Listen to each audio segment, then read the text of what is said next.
Hi Hires, we are looking at why the right temperature is important. Right, there are two things that you need to recognise for why temperature is so important. The first one I don't think is anything that you would not be surprised at. It's all to do with enzymes. And that is the main issue. Temperature is essential for maintaining the optimum conditions for enzymes, and you know the curve.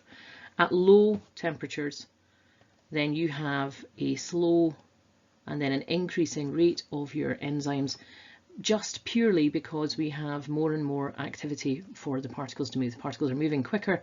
That means they're more likely to bang into each other and more likely to bang into the enzymes. So increasing that works. And then we hit a point which you know is the optimum point. That is where we have the best possible activity we can for that enzyme.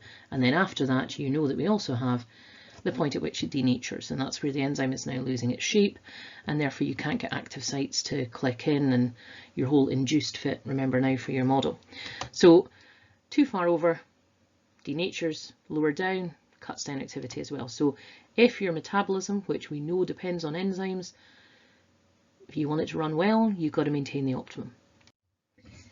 Second point is to do with diffusion rates. Now, we should all recognise the definition for diffusion: the movement of molecules from an area of high concentration to an area of low concentration.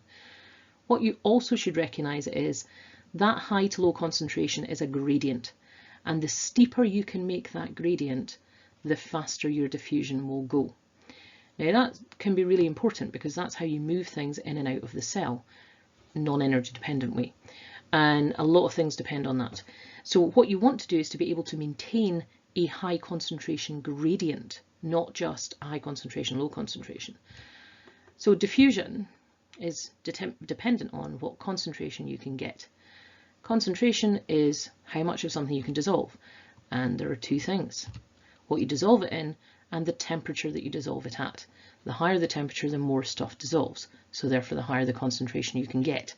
The lower the temperature, less of it dissolves, and so you end up with a lower concentration as the max, which means less of a concentration gradient. So that's basically it. The higher diffusion rates are only going to be supported by a higher temperature. That's the whole of that content statement.